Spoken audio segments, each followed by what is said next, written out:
YouTube is Rico, man. I'm back with another video, man. Y'all see what we got going on, man. We got North London's Bloody Gang War OFB versus N9 part 5, and this is the final part of the whole video, y'all, for that's been here and watching all the previous parts of the video and stuff that I posted. So shout out to y'all, man. This is the final part.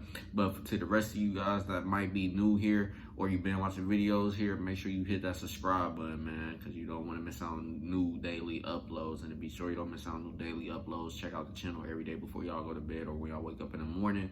And also don't forget to smash that like button and comment on the video to help the video get recommended to a larger audience of people and hopefully bring new supporters to the channel as well. And don't forget to tell your family and friends as well about our channel. Hopefully they become supporters of the channel.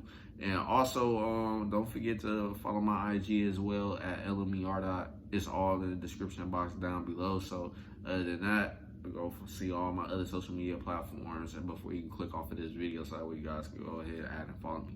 But with that being said, man, we're gonna start the screen record so we can go ahead and start to get the end of this video, man. That's started and it's starting the video now.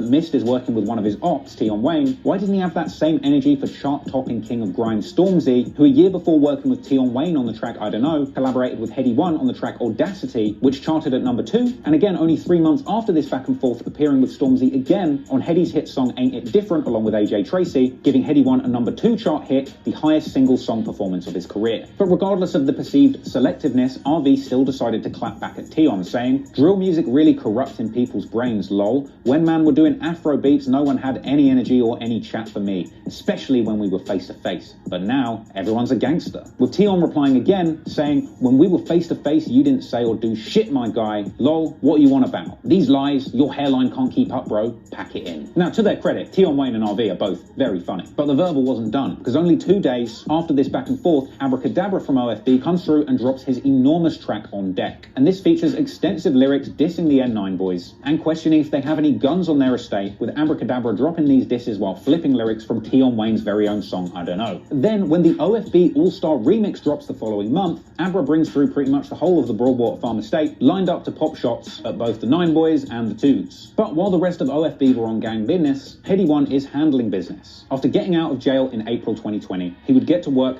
and by July, Headie was making the biggest move a UK drill rapper has probably ever made in their career, releasing the Only You freestyle featuring Canadian drill rapper Drizzy Drake, taking Headie reputation to a whole new level internationally. In my opinion, Headie completely washed Drake on this track, even though Drake's verse was very, very good. And hell, it sounds like Drake agrees with me, because around the time of the release of the song, Drizzy himself came out to say that Headie is the best drill artist in the world. The Only You freestyle hit #5 in the UK singles charts and charted at numerous other countries internationally. But most people that heard the track probably didn't even realise what Headie was even talking about. The song has lines mentioning Boogie B's murder case, and the song ends on a lyric where Headie basically says that he's trying to give guns to his youngers because the beef in his area is on and they're straight up Tootsie sliding for the gang. And I tell you what, Headie wasn't lying about the beef frying, because literally only 3 days after his Only You freestyle drops, there's a triple shooting on the Broadwater Farm estate. Police were called here to the Broadwater Farm estate just before 1 a.m. this morning to reports of gunfire.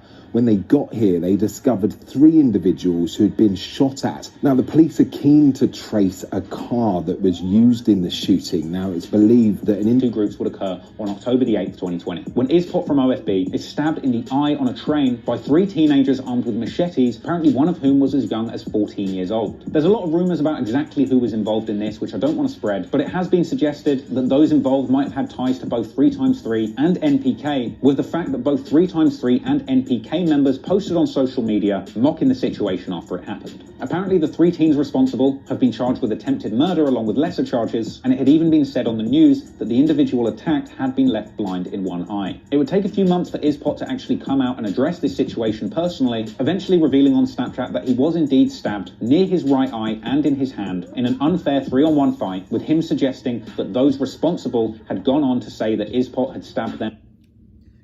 Man, that's crazy. Like, you literally almost got stabbed right in your eye. Damn, that shit crazy as hell. Me personally, like I said, man, just go ahead and shoot me. That's doing too much at the end of the day. But it is what it is, man. But yeah, man, that's crazy. And that's crazy. He survived that too.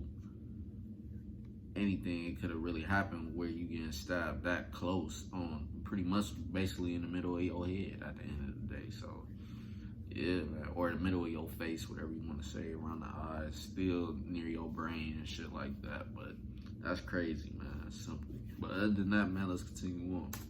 And first in court.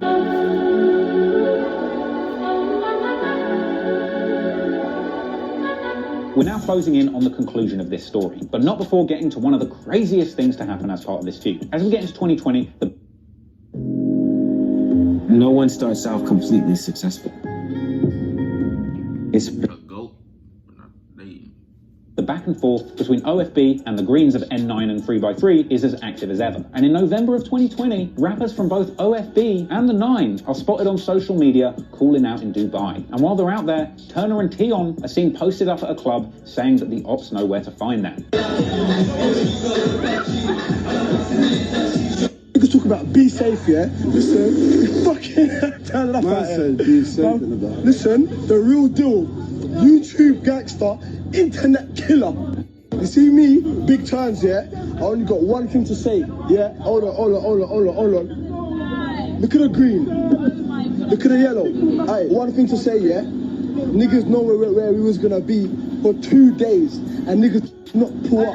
They ain't on smoke about be safe, bro. You niggas be safe. This led to bandokay responding on social media, saying that the Niners aren't really with it. Alright, guys need to stop the bad boy chat, man. Especially when you know they're not with it, man. Stop it. You're dickheads, bro. And throughout their stay in Dubai, the Niners and the O would go back and forth, back and forth. Tion posted that they all look up to him. Bando replied saying him and Headie won it outside in Dubai. Headie piped up saying social media is killing his people. And at a certain point, the disrespect got turned up to a whole other level when the OFB guys started mocking Turner from the 9 for a recording of him apparently crying over a girl. No comment on that one, Turner. But Turner clapped back, saying that it's these guys always initiating beef with him and that he just responds. But this international social media spat eventually came to a head in a violent and the most inappropriate fashion, because who would have thought that these two warring crews from North London gang sets would find themselves together on the same flight home from their Dubai holiday. And around this time, I didn't gonna lie, like that's crazy as hell. Like y'all literally going on vacation type shit, and y'all pretty much trying to get away from the bullshit. Most likely, either way, on vacation, who really want to be really doing some street shit on the vacation? So at the end of the day, only for y'all niggas to end up in the same country on vacation, then gotta fly back on the same exact plane. Like, how? That is crazy as hell, bro. I ain't never heard no shit like that for real. Other than that, let's continue on. Amateur video begun to surface depicting Tion Wayne and Headie 1 in a physical confrontation on board a flight set to fly out of Dubai, where apparently a drink was thrown, followed by Tion Wayne taking what looked like a full swing punch at Headie 1, but thankfully missed / was absorbed by everybody's favourite grow house robber, Morrison. Look him up in your own time. Anywho, whilst Tion is swinging on Headie, Turner is having a scrap with Desi on the other side of the plane, with Desi seemingly armed with a plastic shank that you would use to chef up an in-flight meal. Now, the short clips that circulated from this incident didn't really tell the entire story, but they sure did set the internet on fire with a raft of hilarious memes that followed. Once again, the clips of the fight on the plane are a little too spicy to show you on YouTube, but eventually, Headie 1 would come through commenting on the situation on Twitter, saying, little altercation with some gangsters coming out for a fight with their phones out, clearly some clout chasing, I'm good, I'm free, a hair on my head hasn't been touched, I'm having dinner, steady. To which Tion Wayne clapped back on Twitter himself saying, lol, oh, you were internet boy now. Disappointing. Before the phones came out, I bust your boy's face. You lot were running back to the kitchen. Man didn't even back out no phone. Man replied to his boy bleeding by dashing Fanta, which is a soft drink in the UK. And here he is tweeting. That's also out here though. We got Fanta drinks. Like we got all of that too. Certain stuff, of course, we might not got that y'all got, and we got stuff that y'all might not got. But yeah, Fanta is a thing out here too for soft drinks. But other than that, oh yeah, they fire as hell too. I fuck with Fanta brand drinks. But other than that, let's continue on. These guys always fool in the public, no real heart. Man called me a clout chaser. I've been airing these guys. They've been saying my name in their songs every second, even the ones I don't know. I'm out. Desi from OFB replied to this saying, that was some dead wok-house scrap, he means prison house. You weren't even on it, and your friend that's 28 years old was waving his camera screaming around like some gal. With Desi going on to say, you yourself, when Headie told you look at your friend waving the camera when we're supposed to get it cracking, you looked back and didn't say a thing. I saw in your eyes the disappointment. Don't come here and cap for the net. Anywho, after the fight, some of the OFB boys... I ain't even gonna lie, some of this shit funny as hell. And right now, y'all can probably tell what I'm on right now, so that just makes it 10 times funnier. But now we ain't gonna speak on that. Let's continue on. Including Frogger and Headie 1, were seen still in Dubai, I assume after having been removed from the plane, and as some rumours said, having been arrested and put in jail for a brief period. Bruv, don't listen to everything you hear. My man's calm in there now. Bruv. Who took a violation, bro? What's man talking about? Man are talking shit, bro. Bruv, man are lucky that we weren't all there, innit? What, man see a two, man. Turner's there screaming, showing his, just trying to snap video like Desi did a fly kicking. Brother, come on, bro. You're getting fly kicked by a 19-year-old. You're a big 26, 27-year-old man. Like, what's man talking about, bro? Everyone's just chatting bare shit. And then what? I'm seeing all you people trying to post up. You lot are... Yeah, I know you shit. Turner, you was just a video, man. And everyone's getting excited. Man, I'm trying to say, Headie, to Desi, head boss, this, that. Bruv, where's the bus head? Where's the bus head?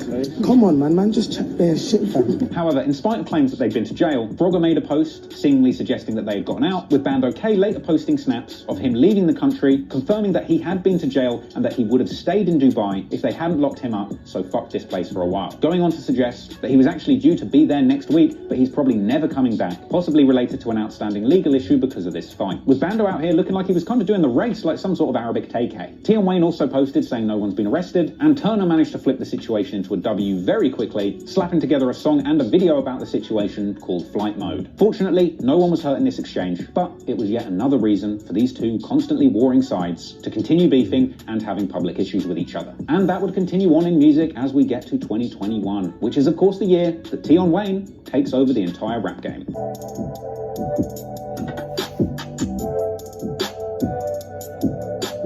In 2021, the many complex and intertwined beasts of North London gang warfare are still raging, following the split after the fight between Route insurance is all about you and how you drive, even if you're driving less than usual.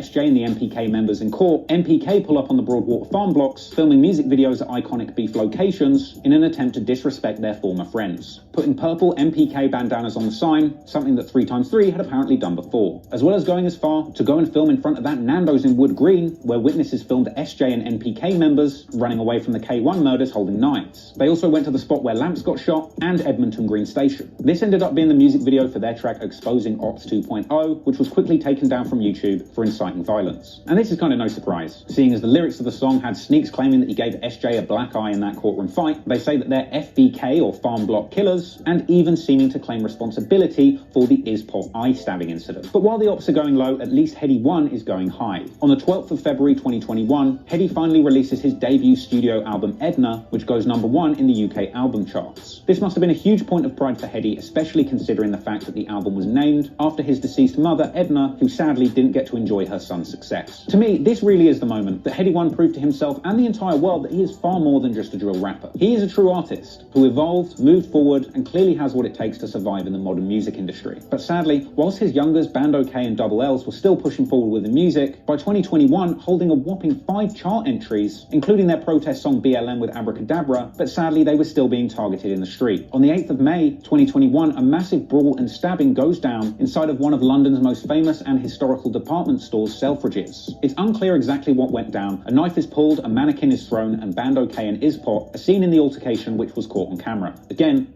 too violent to show you on YouTube. 8 people are arrested, including bandokay, who fortunately gets out quickly and posts up on Snapchat. Funnily enough, their ops over in the 9 are having a very different time of things in 2021, because in March, Tion Wayne drops another collaboration with Russ, the song Body, that is an instant classic. Tion Wayne's Body ends up going to #1 in the UK singles charts, becoming the very first drill song in history to go #1 in this country. That's the kind of body I like to see drill rappers catching. Of course, the Daily Mail were trashing them, saying a gangland drill song has gone #1 or how bad that is. But hell, if they thought Tion Wayne having a #1 song about doing grievous bodily harm to your ops and swinging a shank at the pagans was bad, wait until they hear the remix. Because a little while after Body dropped, in a last-minute dash to pick up more spins to secure that #1 spot, Tion Wayne dropped an all-star remix to the song Body. Now, this remix was mainly overshadowed by the big-time debut of RD, aka H, with elocution lessons, dropping bars about shagging girls sans condoms. Another highlight of this remix was Fabio Foreign's appearance, popping up like he's on some kind of New York UK drill exchange program, and embarrassing our whole country by using his 8-bar verse on the biggest song in UK drill history to reference a fictional UK driller, Roadman Shaq. You know, man's not hot. Nice one, Fabi. But of course, the real grease came from the real G's, with Tion bringing through the 3x3 rappers E1 and ZT, who appeared on the remix giving a healthy dose of street credentials and disrespect to the ops, using the track to rebuff OFB's frequently used claim, anything green get bun, saying it's a cap because no one from 3x3 has been shot. Surely you'd think that after bagging a #1 hit song, Tion Wayne had truly gone clear. He wouldn't ever need to gangbang or throw up a green flag ever again, right? Well, a little while after Body topped the charts, Tion Wayne was actually spotted out with a tank. Some people thought Tion Wayne had used some sort of GTA cheat code, spawning a tank and perhaps unlimited ammo, to finally put an end to this beef once and for all. And it was a smart time to do it, because Tion had made sure that he had already 100%ed the music industry before using cheats. Jokes aside though, it turned out that this big old green tank was actually just a prop for the music video of Tion Wayne's new single, Wow. With this releasing on the 3rd of June, the music video was looking like a straight up Grove Street block party, with Tion bringing through the whole 9 and a whole lot of green, I assume as another massive taunt to his rivals. Combine that with lyrics about ops struggling on the O and not being able to defend their block, young G shooting up north, and even ending the song by saying the whole 9's confused when he says free SJ, an apparent reference to the fact that both OFB and 3x3 both have incarcerated rappers that go by the name SJ. So,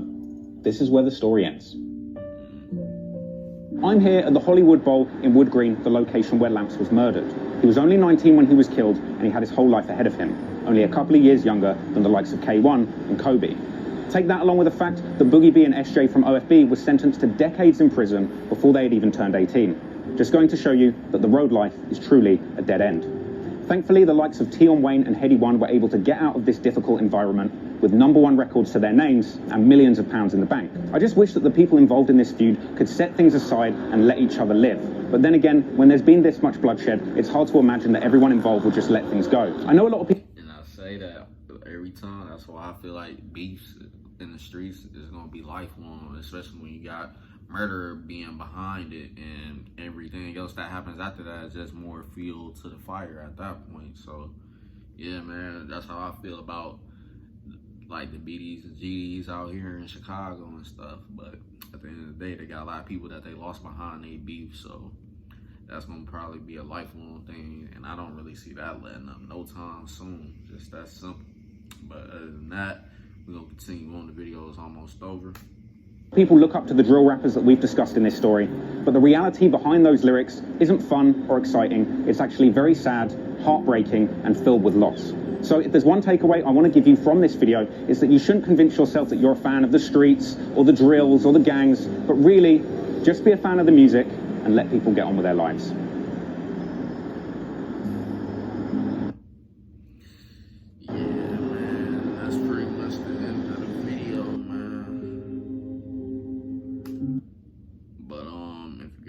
My reaction to this video and everything, and make sure you like, comment, and subscribe if you're brand new to the channel. Don't forget to tell your family and friends about the channel. Hopefully they become supporters of the channel as well. And also hopefully this video gets recommended to a larger audience of people, and hopefully bring in new supporters to the channel as well. But other than that, man, don't forget to turn on post notifications, and to be sure you don't miss out on new uploads. Make sure you check out the channel every single day before you guys go to bed or when you wake up in the morning. And don't forget to follow my IG at LMERico. I hope we get to 500 followers. The rest of my social media is also in the description box, so don't forget to hit up the description box before you guys exit the video. Other than that, though, man, that's officially the end of the video. I'm going to catch y'all later on with more. Peace.